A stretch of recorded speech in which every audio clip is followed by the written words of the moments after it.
Hello बच्चों, कैसे हो आप लोग। आज मैं आपको कॉम्बिनेशंस पढ़ाऊंगा। परमुटेशंस में लास्ट वीडियो में पढ़ा चुका हूँ, लेकिन लास्ट वाली वीडियो में मैंने कॉन्सेप्ट भी पढ़ाया परमुटेशन का और पूरी एक्सरसाइज 7.3 भी सोल्व कराई।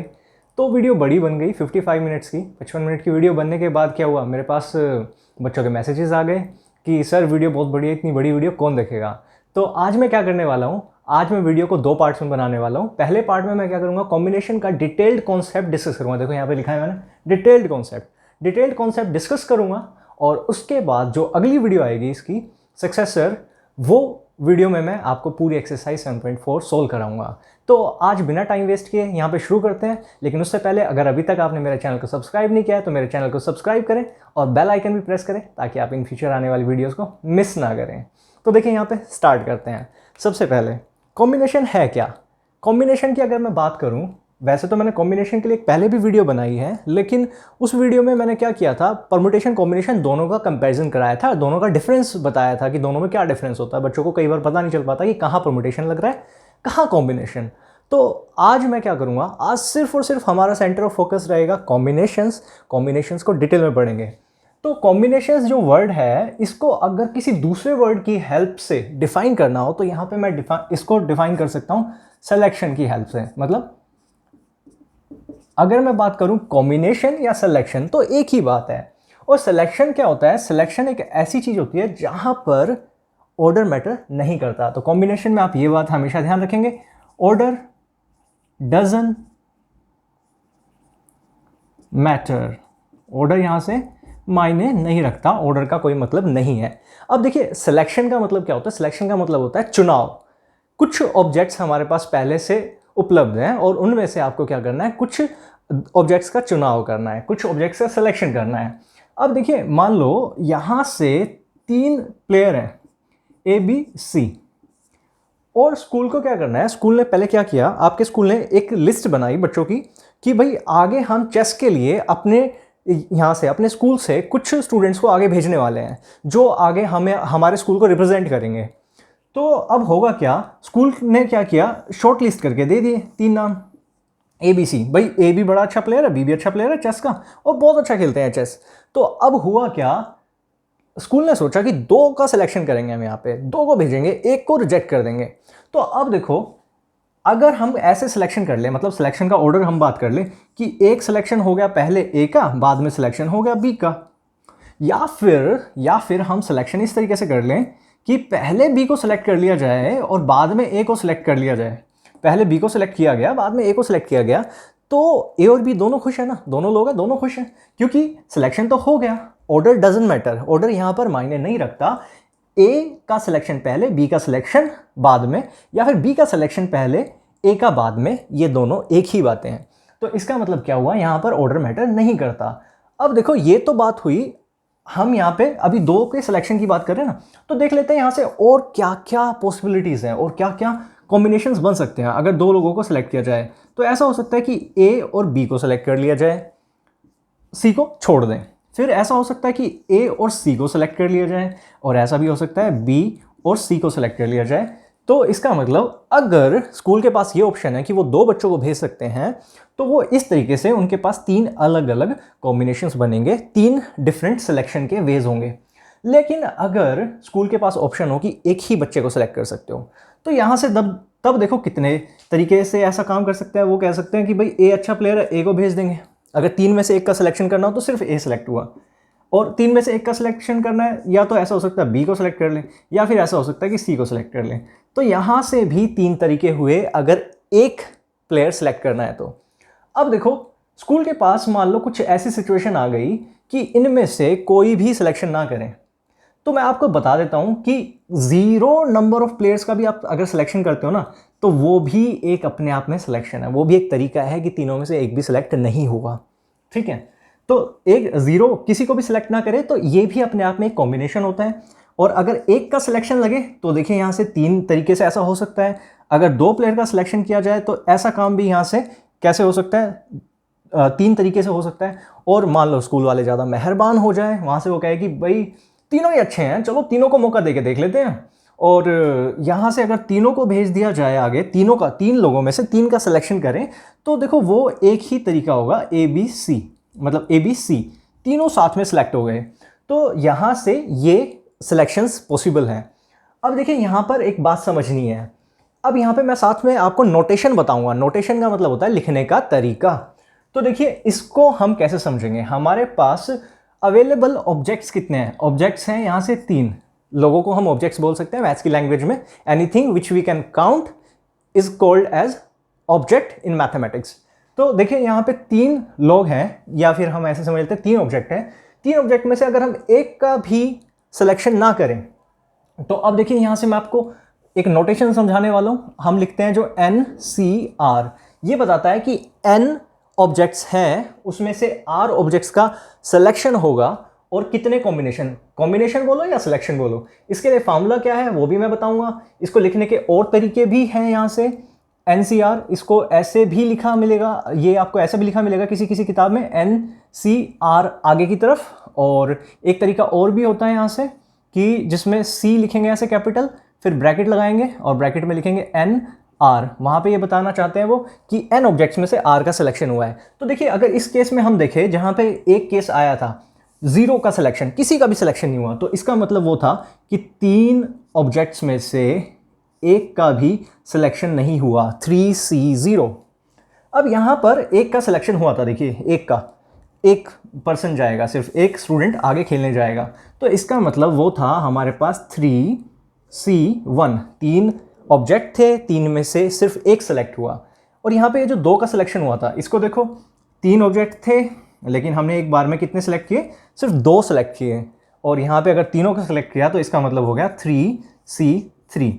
अब देखिए यहाँ पे तो पहले मैंने आपको लिस्ट करके बताए थे कि कॉम्बिनेशन के कितने वेज होंगे। अब मैं आपको यहाँ से NCR का फार्मूला बताता हूँ और फिर फार्मूले की हेल्प से हम फाइंड करते हैं 3C0, 3C1, 3C2, 3C3 के कितने सिलेक्शंस, कितने कॉम्बिनेशंस होंगे। तो यहाँ से देखिए NCR के लिए जो फार्मूला है, NCR के लिए फार्मूला होगा n factorial divide by n minus r factorial into r factorial, divided में मतलब डिनोमिनेटर में ही r फैक्टोरियल मल्टीप्लाई हो जाएगा। तो अब यहाँ से इसको कैलकुलेट करते हैं। तो देखिए यहाँ पे होगा क्या, यहाँ पे ये होगा इसमें 3 factorial divided by 3 minus 0 factorial into 0 factorial. अब 3 फैक्टोरियल आपको पता ही है, 3 फैक्टोरियल क्या आएगा? 3 फैक्टोरियल आएगा आपके पास यहाँ से 3 इंटू 2 इंटू 1, 3 इंटू 2 इंटू 1, और यहाँ से आप देख सकते हो ये 0 फैक्टोरियल है, 0 फैक्टोरियल 1 होता है, और ये भी 3 फैक्टोरियल बचा, 3 फैक्टोरियल, 3 इंटू 2 इंटू 1, यानी कि ये सारे कैंसिल हो जाएंगे आपस में नंबर, तो 1। यानी कि अगर आप 3 लोगों में से किसी एक को भी सिलेक्ट ना करो तो this is also a way of selection, और वहाँ से उसको भी एक अलग वे काउंट किया जाएगा, उसको एक वे गिना जाएगा। अब देखते हैं 3 में से एक का सिलेक्शन अगर करते हैं तो क्या होगा। तो यहाँ से यही वाला फॉर्मूला इस्तेमाल करेंगे, ये आ जाएगा 3 factorial divided by 3 minus 1 factorial into 1 factorial. तो यहाँ से ये है 3 फैक्टोरियल, 3 फैक्टोरियल को मैं लिख सकता हूँ 3 इंटू 2 फैक्टोरियल। ऐसे मैंने क्यों लिखा? क्योंकि देखिए डिनोमिनेटर में पहले से यहाँ पे एक 2 फैक्टोरियल है और 1 फैक्टोरियल का मतलब तो 1 ही होगा, तो ये 2 फैक्टोरियल कैंसिल, यहाँ से आ गया 3 वेज। तो यानी कि अगर हम 3 में से सिर्फ एक का सिलेक्शन करें तो ऐसे 3 अलग अलग तरीके हो सकते हैं, 3 ऐसे अलग अलग सिलेक्शंस हो सकते हैं। 3C2, अगर हम 3 में से 2 ऑब्जेक्ट का सिलेक्शन करें यहाँ से तो क्या होगा? देखिए ये वही formula 3 factorial divide bye 3 minus 2 factorial into 2 factorial. तो अब देखिए ये 3 फैक्टोरियल को मैं लिख सकता हूँ 3 इंटू 2 फैक्टोरियल डिवाइडेड बाय, यहाँ पर लिखा हुआ है 2 factorial into 1 factorial. 2 factorial cancel, 1 factorial होगा 1, तो यहाँ से भी 3 तरीके से इसका सिलेक्शन हो सकता है। अब 3C3 की बात करते हैं, ये होगा हमारे पास 3 factorial divide bye 3 minus 3 factorial into 3 factorial. तो देखिए 3 factorial by 3 factorial into 0 factorial. 3 factorial से 3 फैक्टोरियल कैंसिल हो जाएगा, 0 फैक्टोरियल की वैल्यू होगी 1, तो यहाँ से आ गया 1। यानी कि 3 लोग में से तीनों के तीनों सेलेक्ट कर लिए जाएँ तो इसका भी यहाँ से एक अलग कॉम्बिनेशन होगा, तो ये सिलेक्शन लग सकता है। तो देखिए यहाँ पर मैंने क्या किया, फार्मूले की हेल्प से कॉम्बिनेशंस काउंट किए और पहले मैंने आपको बताया था प्रैक्टिकली उनको लिस्ट करके। अब देखिए यहाँ पर मैं आपको ये बता देता हूँ कि एक ऑब्जर्वेशन वाली बात करते हैं कि अगर किसी एक का भी सिलेक्शन ना हो और तीनों का सिलेक्शन हो जाए तो देखिए यहाँ से नंबर बराबर आ रहा है, ये नंबर बराबर आ रहा है, और यहाँ से 3 में से 1 का सिलेक्शन होना और 3 में से 2 का सिलेक्शन होना, ये नंबर भी बराबर आ रहा है। ये भी मैं आपसे आज की ही वीडियो में डिस्कस करूंगा कि ये दोनों आपस में क्यों इक्वल आए हैं। अभी इसका आगे पार्ट पे चलते हैं, मतलब आगे कुछ और डिस्कस करते हैं कॉम्बिनेशन के बारे में। कॉम्बिनेशन के बारे में आप देखिए, यहाँ से हमने एक बात देखी कि नंबर ऑफ कॉम्बिनेशन जो होता है ना, वो हमेशा नंबर ऑफ परमुटेशन से कम होते हैं।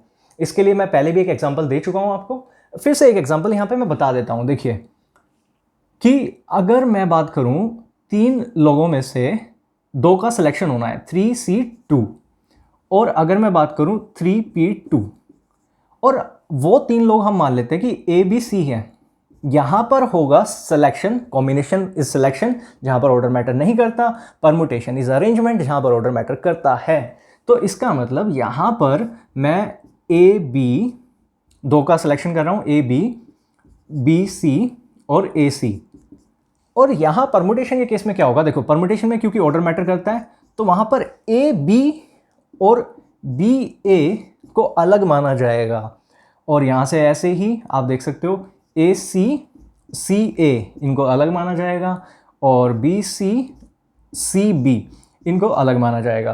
तो अगर हम बात करें कि 3 ऑब्जेक्ट्स में से अगर आप 2 ऑब्जेक्ट की, 3 में से 2 की अरेंजमेंट्स देखते हो तो कितनी अरेंजमेंट बनेंगी, 6 अरेंजमेंट बनेंगी, और 3 ऑब्जेक्ट में से 2 ऑब्जेक्ट के कॉम्बिनेशन देखते हो, मतलब सिलेक्शन देखते हो तो कितने सिलेक्शन होंगे, ऐसे 3 सिलेक्शन होंगे।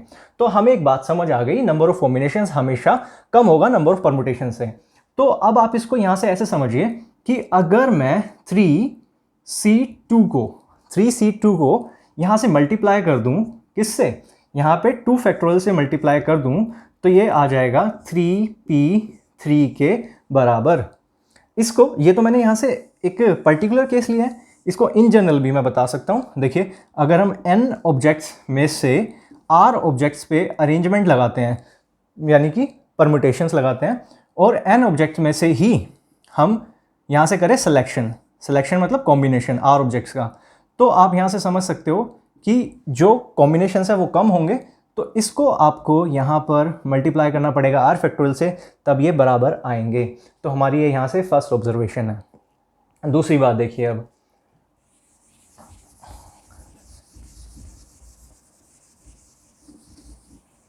दूसरी बात ये है यहाँ से कि अगर हम ये देखें NCR और एक अलग से फैक्टर ले रहा हूं मैं NCN-R, ठीक है, मैं ये बता रहा हूं आपको यहां से कि ये दोनों फैक्टर्स, ये दोनों एक्सप्रेशंस, ये दोनों वैल्यूज आपस में इक्वल होंगी। देखिए कैसे, क्यों, ये हो गया हमारा लेफ्ट हैंड साइड वाला पार्ट, इस पे तो सीधा सीधा ये कॉम्बिनेशन वाला फॉर्मूला अप्लाई हो गया, तो ये आ गया n factorial by n-R factorial into R factorial. इसको समझते हैं, ये जो राइट हैंड साइड में लिखा हुआ एक्सप्रेशन है, राइट हैंड साइड, देखिए यहाँ पे बोल रहा है कि n ऑब्जेक्ट में से n-R का सिलेक्शन हो रहा है, तो ऐसा इसका मतलब क्या होगा, यहाँ पे अगर मैं कॉम्बिनेशन वाला फॉर्मूला अप्लाई करूँ तो ये होगा n फैक्टोरियल डिवाइडेड बाय, समझिएगा, n माइनस R। अब R की जगह पे क्या लिखा हुआ है, R की जगह पे लिखा हुआ है n-R, यहाँ पे n-R, तो ये पूरा फैक्टोरियल, और यहाँ पर आएगा n-R फैक्टोरियल। देखिए मैंने कुछ नहीं किया, मैंने सिर्फ ये जो फॉर्मूला था NCR वाला, ये फॉर्मूला अप्लाई कर दिया यहाँ से। अब देखो होगा क्या, जब इसको मैं सोल्व करने जाऊँगा तो ये आ गया n फैक्टोरियल डिवाइड बाय ये n-R फैक्टोरियल, और ये इसको अगर मैं सोल्व करता हूँ तो n माइनस, इस ब्रैकेट की वजह से ये n और ये माइनस का जो साइन है वो प्लस R फैक्टोरियल बन जाएगा, और यहाँ से आ चुका है ये n factorial divide bye n-R factorial into R factorial. तो यहाँ से ये दोनों वैल्यूज आपस में इक्वल आ गई। अब इसके बेसिस पे हम कुछ पर्टिकुलर केसेस समझते हैं। अभी देखो मैंने बताया था थोड़ी सी देर पहले NC2 मतलब 3C2 और 3C1 आपस में इक्वल है। ये आपस में इक्वल क्यों है, देखिए यहाँ पर कि अगर आप इन नंबर्स का डिफरेंस देखो 3 और 2 इनका, तो 3 और 2 का डिफरेंस कितना होगा 1। अगर ये आपस में इक्वल आ जाए, देखो ना यही तो बोल रहे हैं हम यहाँ NCN-R, मतलब n में से r को सब्ट्रैक्ट कर दो तो ये नंबर आ रहा है, तो इसका मतलब ये आपस में इक्वल होंगे। तो तो इसके बेसिस पे और हम क्या समझ सकते हैं, देखो अगर मैं बोलता हूँ यहाँ से 9C4, तो 9C4 किसके बराबर होगा, 9C4 बराबर होगा 9C5 के। देखो यहाँ से 9 में से 4 सब्ट्रैक्ट करने पर 5 आ रहा है और 9 में से 5 सब्ट्रैक्ट करने पर 4 आ रहा है। तो 9 में से मैं 4 ऑब्जेक्ट का सिलेक्शन करूं तो भी नंबर ऑफ सिलेक्शंस उतने ही होंगे, और 9 में से मैं 5 का सिलेक्शन करूं तो भी नंबर ऑफ वेज इतने ही होंगे। तो यहाँ से ये भी एक अच्छी ऑब्जर्वेशन थी। ऑब्जर्वेशन नंबर 2, पहली ऑब्जर्वेशन क्या थी कि नंबर ऑफ कॉम्बिनेशंस हमेशा कम होंगे नंबर ऑफ परमुटेशन से। दूसरी ऑब्जर्वेशन ये आ गई। इसी के बेसिस पे हम एक तीसरी ऑब्जर्वेशन देखते हैं। यहाँ से तीसरी ऑब्जर्वेशन क्या है, तीसरी ऑब्जर्वेशन ये है कि अगर आपको पहले से बता दिया जाए कि NCA इक्वल्स टू NCB है, इसका मतलब क्या हुआ, ये जो टोटल नंबर ऑफ ऑब्जेक्ट्स है जिसमें से सिलेक्शन हो रहा है A ऑब्जेक्ट्स का और B ऑब्जेक्ट्स का, ये आपस में नंबर ऑफ सिलेक्शंस इक्वल आ रहे हैं। तो देखिए यहाँ से दो केस बन सकते हैं। एक केस तो ये हो सकता है, केस नंबर 1, मतलब अगर ये बात ट्रू हो, इफ़ दिस इज़ ट्रू, तो यहाँ से दो अलग अलग बातें हो सकती है। देन क्या क्या हो सकता है, पहला केस तो यही कि यहाँ से जितने ऑब्जेक्ट्स का आपने सिलेक्शन किया है वो ऑब्जेक्ट्स आपस में इक्वल हो। और दूसरा यहाँ से क्या हो सकता है, दूसरा यहाँ से हो सकता है कि A और B का सम जो है वो N के बराबर हो। ठीक है, इसको आप ऐसे समझ लीजिए। अभी जो लास्ट वाली मैंने ऑब्जर्वेशन बताई थी, ऑब्जर्वेशन नंबर 2, वहाँ पे देखो क्या था, वहाँ पे था NCR इक्वल्स टू NCN-R। तो इसका मतलब इन दोनों का सम देखो कितना हुआ था, R प्लस N-R का सम कितना हुआ था, वो हुआ था N। तो ये कहीं ना कहीं टोटली वो जो सेकंड वाली ऑब्जर्वेशन थी उसी के बेस पे हमारे पास आ गया है यहाँ से। तो आप इसको हमेशा ध्यान रखना, ये ऐसे 1 मार्कर क्वेश्चन पूछे जाते हैं, और अब तो आपके 1 मार्कर क्वेश्चन ज़्यादा आने लगे हैं, 20 क्वेश्चन आने लगे हैं, तो आपके लिए ये यूज़फुल थ्योरम रहेगी। यहाँ से कोई ना कोई क्वेश्चन छोटा MCQ आएगा। आगे देखिए, यहाँ पे एक थ्योरम है हमारे पास, NCERT में गिवन है। थ्योरम क्या है, NCR प्लस NCR-1, ये अगर हमारे पास इनपुट है तो यहाँ से आउटपुट आएगी N+1CR। देखो ये अप्लाई करनी थ्योरम, ये एक थ्योरम है, इसका यहाँ से आपके पास प्रूफ भी आ सकता है, मतलब प्रूफ आपके पास सिलेबस में है। इसका प्रूफ भी मैं अभी आपको करा दूंगा यहाँ से, लेकिन पहले प्रूफ से पहले इस थ्योरम को समझना ज़रूरी है। ये थ्योरम क्या कहना चाह रही है यहाँ से, देखिए अगर हमारे पास सबसे पहली बात total number of objects equal हो, तो टोटल नंबर ऑफ ऑब्जेक्ट्स यहाँ से कुछ भी लिख लेते हैं हम, जैसे मान लो 7C, और यहाँ पर हम ये जो नंबर्स हैं आप देख सकते हो, एक R है एक R-1 है, मतलब दे आर कंसेक्यूटिव नंबर्स। तो 7C यहाँ से मैं लिख लेता हूँ 5 और प्लस 7C4। तो देखिए 4 और 5 जो है यहाँ से कंसेक्यूटिव नंबर्स हैं। तो ये रिजल्ट कितना आएगा, तो अगर आप वैसे इसको फाइंड करने जाओगे तो आपको ये कॉम्बिनेशन अलग से सोल्व करना पड़ेगा, ये अलग से सोल्व करना पड़ेगा, उसके बाद ऐड कर पाओगे। लेकिन क्वेश्चंस में ये थ्योरम डायरेक्ट यूज़ होगी, और बड़े बड़े जो क्वेश्चंस हैं वो आपके यहाँ से काफ़ी छोटे हो जाएंगे इस थ्योरम के इस्तेमाल से। तो इस यहाँ से देखते हैं ये थ्योरम कैसे अप्लाई होगी। तो देखो सबसे पहले टोटल नंबर ऑफ ऑब्जेक्ट्स यहाँ से देखेंगे हम, वो इक्वल है 7 यहाँ पे, तो वो बढ़ा देना है। देखिए N+1 हो गया है, तो इसका मतलब ये हो जाएगा 8 और C कॉम्बिनेशंस। और देखो यहाँ पर जो ये वाला नंबर लिखा है R ऑब्जेक्ट्स वाला, ये देखो इन दोनों में से जो बड़े वाला नंबर है वो आ गया। तो इन दोनों में से बड़े वाला नंबर कौन सा है, 5, तो ये 8C 5 के इक्वल होगा। सबसे पहले तो हमने क्या किया, ये जनरल थ्योरम का एक पर्टिकुलर एग्जांपल लेकर इस थ्योरम को समझ लिया क्या है। अब मैं यहाँ से करा देता हूँ इसका प्रूफ। देखिए इसका प्रूफ, इसके प्रूफ में हम लेफ्ट हैंड साइड को अलग से लेकर चलेंगे, राइट हैंड साइड को अलग से। तो यहाँ से NCR मैं लेफ्ट हैंड साइड सोल्व कर रहा हूँ। यहाँ से NCR को मैं क्या लिख सकता हूँ, NCR पे डायरेक्ट फॉर्मूला अप्लाई करता हूँ, n divide by n-r into r factorial. इसके बाद यहाँ से इसको सोल्व करते हैं NCR-1, तो यहाँ से ये रहेगा n डिवाइड बाय, ये देखिए ये जो r-1 है ये यहाँ पे r-1 फैक्टोरियल आ जाएगा, और साथ में यहाँ से n-r-1 और ये पूरा यहाँ से फैक्टोरियल। तो ये अभी लेफ्ट हैंड साइड है, लेफ्ट हैंड साइड को सोल्व करते हैं फर्दर। इसके आगे देखते हैं आगे क्या हो सकता है। आगे यहाँ से ये आ गया n divide by r factorial into n-r factorial, मतलब एज इट इज़ लिखा रहने दिया, कोई चेंजेस नहीं किए यहाँ से। ये n फैक्टोरियल डिवाइड बाय, इसको देखते हैं, ये r-1 फैक्टोरियल है, और इसको सोल्व करेंगे तो देखिए ये हो जाएगा n माइनस आर और ये बन जाएगा +1 factorial, n minus r +1 factorial. अब समझते हैं यहाँ से आगे क्या हो सकता है। देखिए यहाँ पर एक नंबर लिखा है r, यहाँ लिखा है r-1 और यहाँ लिखा हुआ है n माइनस आर और यहाँ लिखा है n माइनस आर +1। अब देखते हैं यहाँ पे इनमें से बड़े वाला नंबर कौन सा है। r-1 और r को कंपेयर करूँ तो बड़े वाला नंबर है r। तो यहाँ से इसका मतलब बड़े वाले फैक्टोरियल को छोटे वाले फैक्टोरियल के टर्म्स में हम ब्रेक कर सकते हैं। तो ये तो रहेगा n फैक्टोरियल ही। यहाँ पे देखिए इस r फैक्टोरियल को मैं लिख सकता हूँ r into r-1 factorial, r into r-1 factorial, और ये वाला एक पार्ट ऐसे ही रहने दिया n माइनस आर फैक्टोरियल। अब समझते हैं इसको।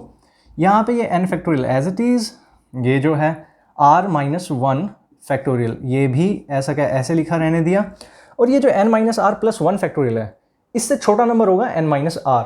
तो इसको मैं छोटे फैक्टोरियल में ब्रेक डाउन कर सकता हूँ, n minus r +1 into n minus r factorial.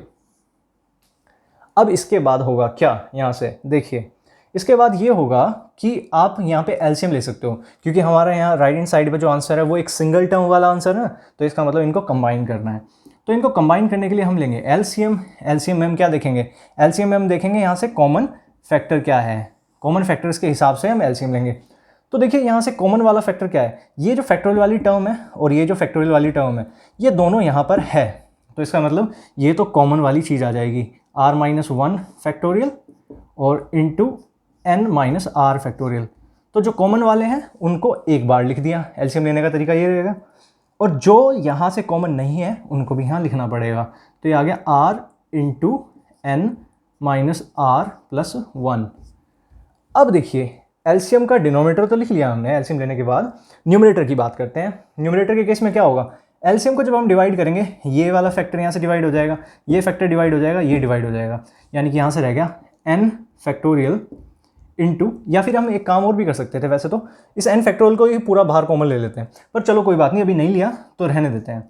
तो n फैक्टोरियल इंटू ये वाला फैक्टर आ गया, ये फैक्टर है n माइनस आर +1,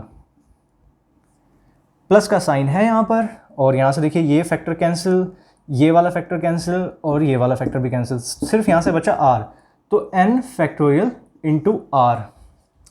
अब देखिए क्या करना है हमें यहाँ से, अब हमें सिर्फ न्यूमरेटर से n फैक्टोरियल कॉमन ले लेना है, मतलब डिनोमिनेटर एज इट इज़ लिखा रहने देंगे। मैं सिर्फ यहाँ पे अभी फ़िलहाल न्यूमरेटर लिख रहा हूँ। तो देखिए न्यूमरेटर में n फैक्टोरियल हमने ले लिया कॉमन। तो अब यहाँ से समझते हैं, दूसरे वाला ब्रैकेट यूज़ कर लेता हूँ, इन दोनों टर्म्स में से n फैक्टोरियल ले लिया कॉमन, यहाँ से क्या बचा, यहाँ से बच गया n माइनस आर +1, और ये जो दूसरी टर्म है यहाँ से n फैक्टोरियल कॉमन लेने के बाद बच गया प्लस का r, और ये r यहाँ से हो जाएगा कैंसिल। अब देखिए यहाँ से ये क्या बन गया, ये लिखा हुआ है जो डिनोमिनेटर में r इंटू r-1 फैक्टोरियल, और ये n minus r +1 into n minus r factorial. तो अब देखिए यहाँ बचा क्या, मैं इसके बाद वाला पार्ट इधर लिख देता हूँ, इधर लिखूँ, यहाँ लिख रहा हूँ चलिए। तो यहाँ से न्यूमरेटर में n फैक्टोरियल तो बचा हुआ है, और यहाँ से बच गया है ब्रैकेट में n +1, और डिनोमिनेटर में क्या है, डिनोमिनेटर में लिखा हुआ है r इंटू r-1 फैक्टोरियल, और यहाँ से n minus r +1 into n minus r factorial. अब देखो यहाँ से हम दो तरीके से काम कर सकते हैं कि लेफ्ट हैंड साइड को यहीं छोड़ दो, राइट हैंड साइड को सोल्व कर लो, एकदम से आंसर आ जाएगा। नहीं तो एक बात देखते हैं, अगर मैं कुछ ऐसे करूँ कि 7 फैक्टोरियल है, एक नंबर लिखा हुआ है और इससे बड़ा नंबर यानी कि 8 इसके साथ मल्टीप्लाई कर दूँ, तो क्या बन जाएगा, ये बन जाएगा 8 फैक्टोरियल। क्योंकि जब हम 8 फैक्टोरियल को अपनी मर्ज़ी से जब चाहें तब 8 इंटू 7 फैक्टोरियल ऐसे लिख देते हैं ना, तो इसका मतलब 8 इंटू 7 फैक्टोरियल को भी हम 8 फैक्टोरियल लिख सकते हैं। तो यानी कि जो फैक्टोरियल वाला नंबर है उससे बड़ा नंबर अगर मल्टीप्लाई होगा तो उससे बड़े वाले नंबर का फैक्टोरियल आ जाएगा। तो देखिए यहाँ से n+1 इंटू n फैक्टोरियल, यानी कि ये बन गया n+1 फैक्टोरियल। यहाँ पे क्या हुआ, r इंटू r-1 है, तो r-1 फैक्टोरियल और उससे बड़ा नंबर r यहाँ लिखा हुआ है, तो डिनोमिनेटर में आप देख सकते हैं ये बन जाएगा r फैक्टोरियल, और यहाँ पर भी इस नंबर से बड़ा नंबर ये है, तो यहाँ से ये बन गया n minus r plus 1 factorial.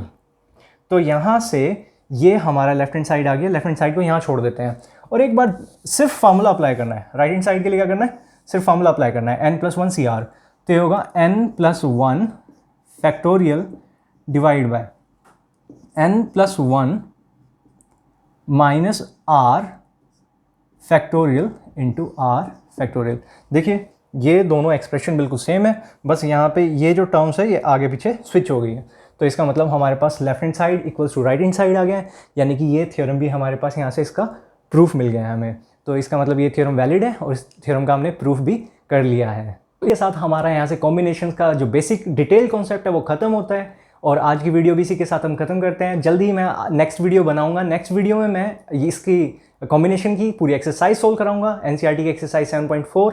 जल्दी आपसे नई वीडियो में मुलाकात होगी और अगर आपको वीडियो अच्छी लगी है तो इसको लाइक करके दूसरे लोगों तक शेयर करें। जल्दी आपसे नेक्स्ट वीडियो मिलूँगा। Till then bye, take care.